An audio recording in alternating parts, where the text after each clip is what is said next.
What's up, guys? Welcome back to another awesome video. Today we're going to be talking about how I built my dream fish tank here behind me. So let's go inside and check it out. If you're new here, this giant white building is the Fish King warehouse. Now it needs a new paint job on the outside. I'm honestly thinking of doing something like Predatory Fins had with a giant fish mural painted on the outside. Let me know what you all think about that. But through this door, this is where our 8,000-gallon monster fish tank is. Check this out, guys. I think the tank looks spectacular. Literally, the water is so blue, and look at the monsters inside of here, guys. As you all saw in one of the most recent videos, we added these giant arowana, and they are doing so good. All the other fish look amazing in here, but today is not about these fish.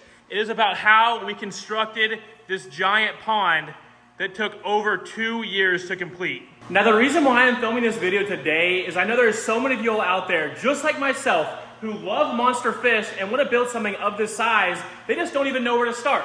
Now, the first thing that I would tell someone who wants to build a giant fish tank is whatever you plan on spending, times it by 2. Material cost has gone through the roof, and you're going to have some problems. That's just the nature of it.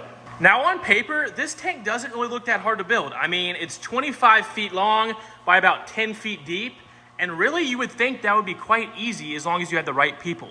And that is the biggest thing that I want to stress to you guys today. If you have the right people, this is a very manageable job. But if you don't, oh boy, it will be an absolute nightmare. And this tank will easily take 15 to 20 years off your life.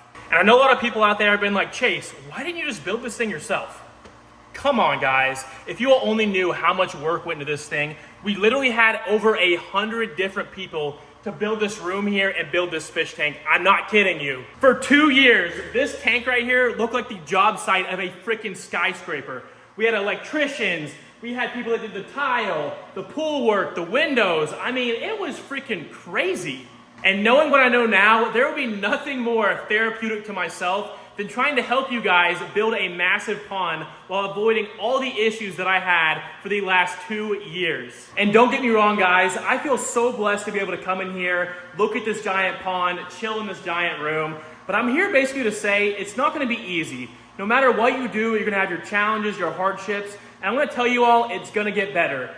Literally a year ago, I would have thought this pond was never ever gonna hold water again. And now that brings me to my next point. I know there's a lot of you guys out there with a lot of questions, and it's honestly hard to answer every single one of them.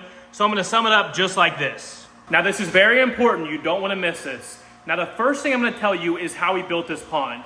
And the second thing I'm gonna leave you guys with is how I would do it in the future if I ever had the chance again to build something like this. But before I go over those 2 points with you guys, these monsters are looking pretty hungry. So let's grab some food and feed them for the first time on this channel. On the menu today, we got hot dogs, we got fresh tilapia and fresh melt. Now you're probably wondering, are hot dogs healthy for your fish? Absolutely freaking not. They are not healthy at all, but the reason why I have to feed these fish hot dogs is because the 2 pacu in here, as you can see one coming right there, they will eat everything if they don't eat these hot dogs. These hot dogs are super high in fat, and so this fills them up. That way the other fish can get some other food. Yeah, I'm talking about you guys down there. These guys are fatties. I grab a hot dog here, I'm gonna dangle it in the water, and these pacu will come up here. Look, there it comes. These are the first fish to feed. Look, he will grab that entire hot dog and just munch down on it. Look at them. Oh, they're all fighting for it. They're all fighting for the glizzy. They're all fighting for the glizzy. Did the prune shark just get that? All right. Next glizzy, here we go. These boys are gonna get fired up. Oh no, this arowana wants to eat the glizzy? Nah, there's no way. The arowana will not touch this glizzy. All right, here we go. I'm gonna drop this and the other pacu is gonna get it. Look at that, that one literally ate both of them. No one else is interested really in the hot dogs besides the pacu. Now it is time, guys. We got these tilapia fillets. I'm gonna cut these guys up, drop them in there. These fish are gonna go crazy. Let's see if this arowana eats this smelt real quick. Gosh, that was a terrible throw. Look at the pacu. The pacu, I'm telling you guys, they literally eat everything. They steal all the food from all the other fish. All right, so all I'm doing here is cutting these tilapia fillets into manageable sized pieces. Most of these fish could eat a fillet this size, but it's just harder to digest for them. So I cut them up in about quarter-sized pieces. I'll leave a few bigger pieces in there for some of the catfish and stuff. It's really important when you're feeding these monster fish to feed a mixed diet. Some of my favorite foods to feed them are shrimp because they are super high in protein, but shrimp is also really expensive, so it's not that practical, especially when you're feeding fish that are like 2 or 3 feet long. These fish can easily eat a whole bag of tilapia, which is about $15 at the grocery store. That is why this is so expensive, guys.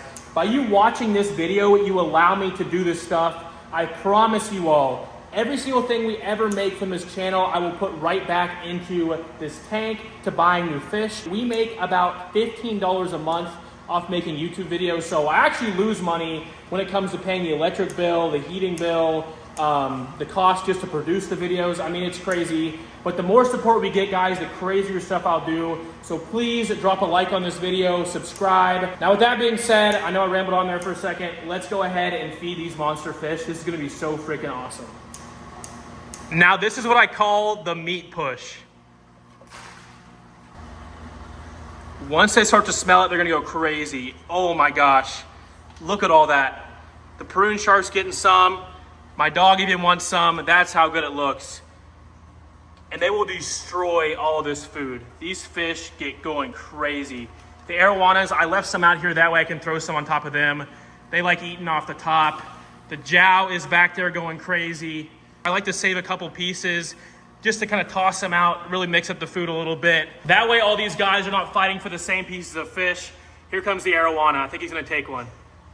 Watch how they do this. This is so cool. Look, he's looking at it. He's looking at it. Oh, there we go. Oh, we got one, we got one. The arowana, they come down, tilt their head to the side. That is so cool.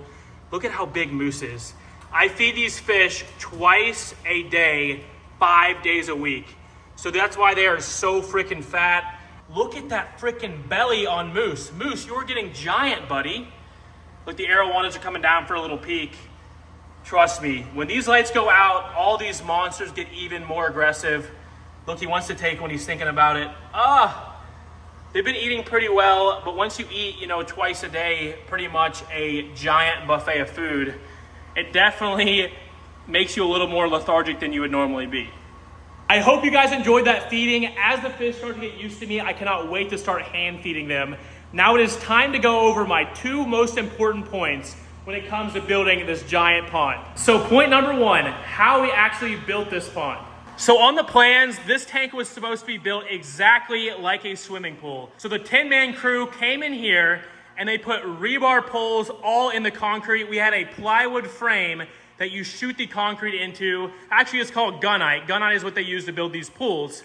And while it builds this giant base, you pull the plywood off the front and then you're left with this concrete shell. Then you come back in, you put these windows in here. These windows were all custom ordered from Tennessee. And basically what you have at the end is an above ground swimming pool with windows in it that may or may not leak.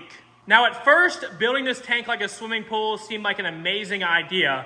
I mean, as you can see here, no matter what happens, nothing is gonna come in here and destroy this concrete. I mean, if there was a tornado, if there was an earthquake, this tank would definitely stand the test of time. But the biggest thing that I hate about this tank, if for some reason we sold the building or we wanted to move, this thing would literally have to be scrapped and tore down and I would have no tank anymore. Now with that being said, that brings me to my second point of if I had another chance to build a pond like this again, how would I do it? The sole reason of not being able to move this tank in case we sold the building, moved states, I would go with a plywood built aquarium. Now these plywood built aquariums, I would definitely say are not as strong, but if you need to move ever, you can actually cut them in half, you can haul them to wherever you want to go, and you can transport them and probably have them for life. Now, since COVID, they have gotten very, very, very expensive. A tank at this size, I'm guessing would cost probably around $100,000, which is pretty crazy if you ask me. But you can probably keep it for a lifetime, and I'm assuming that they have some kind of leak guarantee on them, so you don't ever have to worry about having all the issues that I did when we first built this pond. Now guys, I hope some of the information I gave you guys today you thought was useful. If y'all have any questions about the pond, please feel free to drop them down below in the comments, as well as any suggestions for fish that we should add in here. Thank you guys so much for watching, and I will see you guys in the next one. Peace!